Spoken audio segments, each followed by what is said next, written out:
Good morning, I'm Dan Williams. I live and work in the Sierra Nevada mountains of California. I'd like to thank Rick Costa and the California Federation of Chaparral Poets for this opportunity of sharing some of my poems with you. We'll begin with The Lost Language of Mars. Say you're in a cavernous room of rainbows with the perfume of every kind of flower, swans swimming in a blue grotto.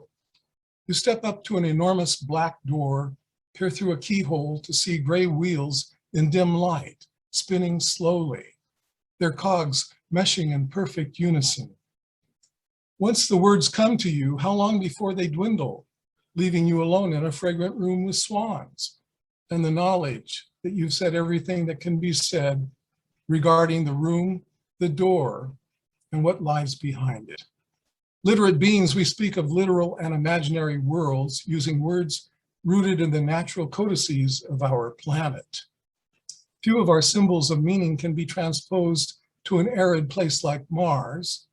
All those green-blue phonemes that spark inside our language of forests, meadows, and rivers, even the steel and neon pentameters of our cities, you can just toss them all away. Human brains and tongues on Mars fade into a monotony of primal monotones. 300 billion miles from Earth, we stutter about scarps, craters, mountains, ravines, and dunes. There you have it, sand and eclipse, gas and spicules. What else can one say? We have left behind entire species and families of words. The lexicons of Whitman and Dickinson, or even Bradbury, are shushed into silence by an environment that gives nothing and has no use. Earthlings write and speak with the full spectrum of complex glories, which is their home. On Mars, there is no purpose for any speech, but a kind of Neanderthalic guttural growl or grunt to express pain or surprise. This now the language of Mars, a dumb planet that dreams the kind of world we now have, a world in need of polyglot tongues to sing it properly and beautifully.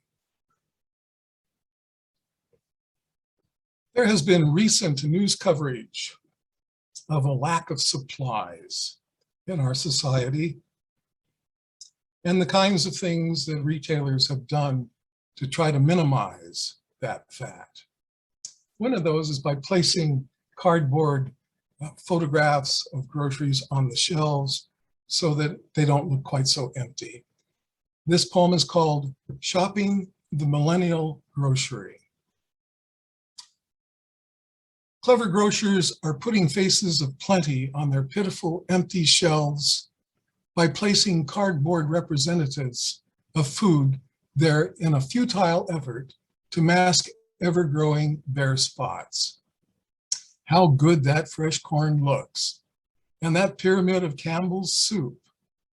Just wonder at all those loaves of bread wrapped in white with colorful balloons. Who needs bees, primary producers, and a quick supply chain when you might lithograph every human need in bright, lifelike colors on boxboard? Price them, and then stack them high. Just think how much lighter your grocery bag will be when carrying everything home. And look at the space you'll save, stacking it all in your pantry. Just think of how much cholesterol you will avoid, how little salt and sugar and trans fat. Your doctor will be amazed at your triglycerides. But most of all, just think of all that soluble fiber.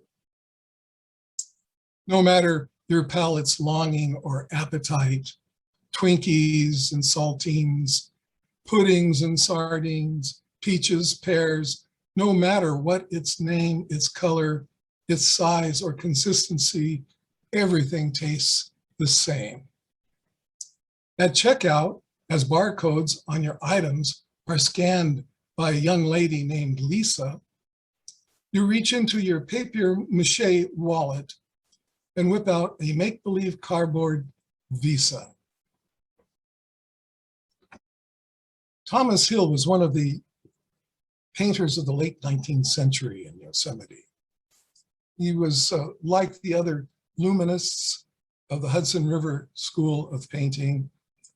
He enjoyed painting great, large visuals of the natural world, and especially the use of light and dark and sunlight and shade to illuminate various items in the paintings, in the images themselves.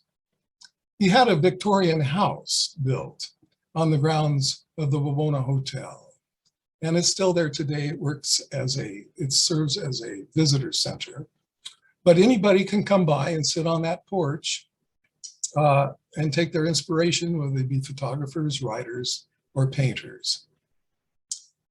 This poem is Vernal Equinox from Thomas Hill's Porch. The hotel's piano sways from note to note. Distant thunder rumbles peak to peak. Water beneath Deerbrush shines with a patch of sky in it shaped like a tooth in a wolverine's mouth, large enough to fit a small quail. Robins track in late sparse snow capping river cobbles, tiny parallel tridents intersected by thin lines. Here the bird has hopped, here its tail has followed through. I know not what hand moves wisteria dangling from the fascia of this porch, except a blue and purple world, sweet with bee purpose, peers out upon a damask dusk. The moon's transparent pear slice, Venus and Jupiter are brilliancies bubbling up.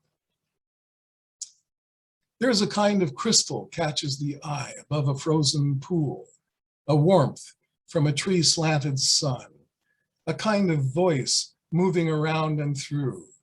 It is the music of wilderness, makes me sure. The wet, pungent germ insinuates its green pale foot into a rich webbed matrix of what will be.